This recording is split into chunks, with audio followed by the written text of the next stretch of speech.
All right, let's jump right in. Today, we are unpacking a really fascinating transformation happening in international football. We're looking at Julian Nagelsmann's incredibly bold, high-stakes tactical evolution for the German national team. If you follow Die Mannschaft, you know they've spent the last few years desperately searching for a new identity.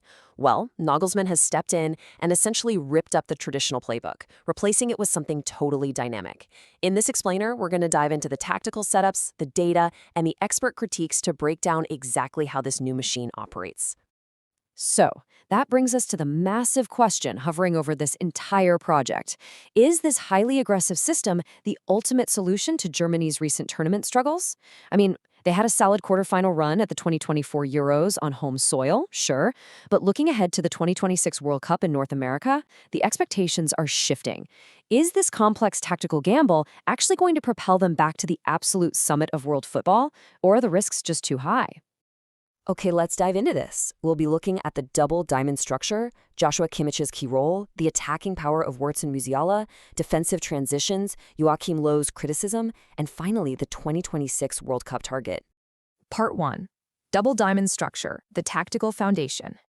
You kind of have to forget the traditional idea of a static 4-2-3-1 formation here. What Nagelsmann has built is this fluid, shape-shifting system we call the double diamond.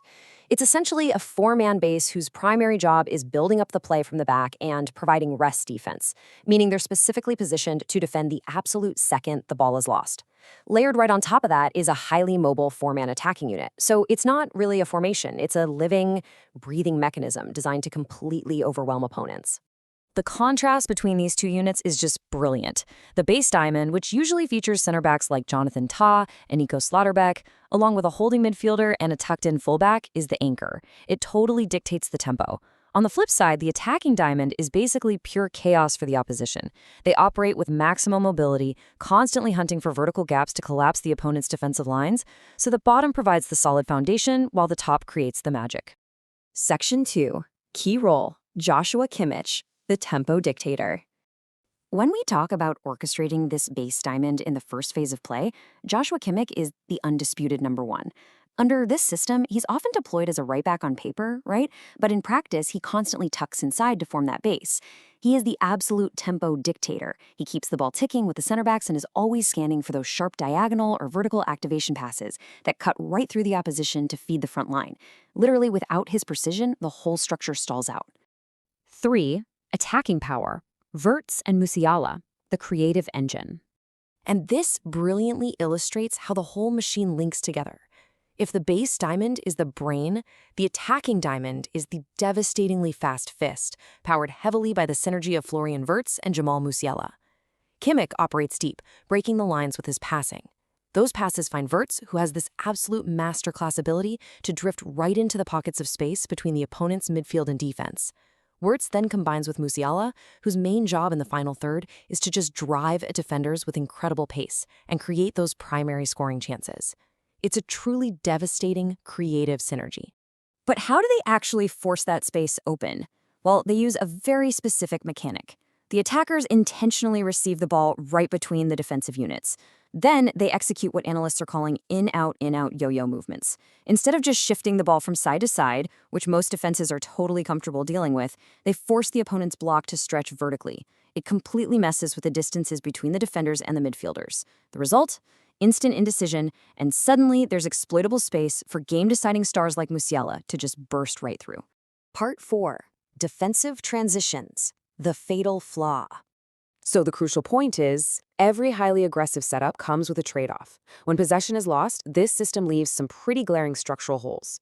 That four-man base simply lacks elite physicality and ground-covering speed. Because so many players are committed forward in that fluid attacking diamond, even a simple loss of the ball leaves them highly susceptible to rapid counterattacks. We saw this starkly in their recent 2-0 defeat to Slovakia. Literally one lost ball near the halfway line allowed a Slovakian defender to run 40 yards totally unchallenged to score. And the data absolutely backs up the eye test here. If you look at the expected goals, or XG, allowed in recent matches against quality opposition, it's pretty concerning. Germany surrendered 2.9 XG to Portugal, 2.35 to France, and even 1.28 to Slovakia.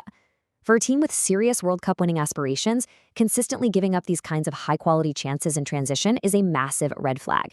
The defense is just too soft when that attacking wave breaks. Section 5. Löw's criticism. The quest for stability.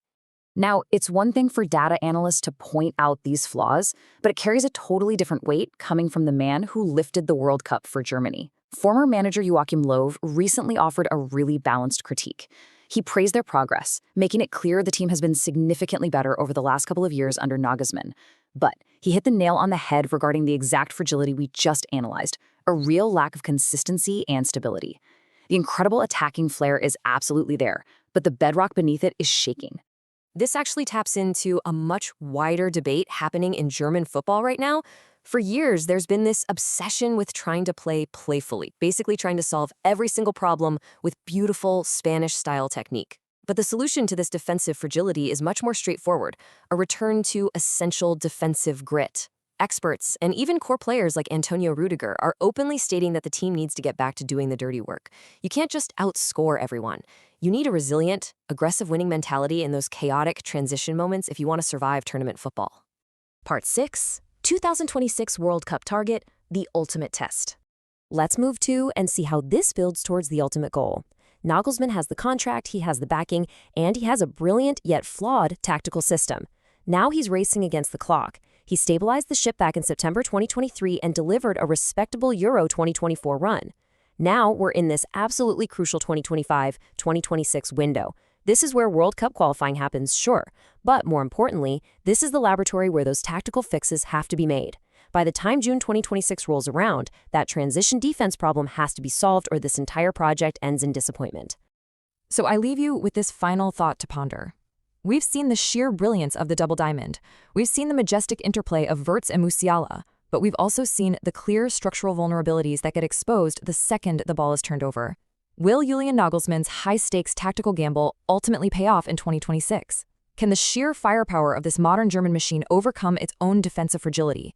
It's going to be absolutely fascinating to watch it all unfold. Thank you for joining me for this explainer, and keep your eyes on the pitch.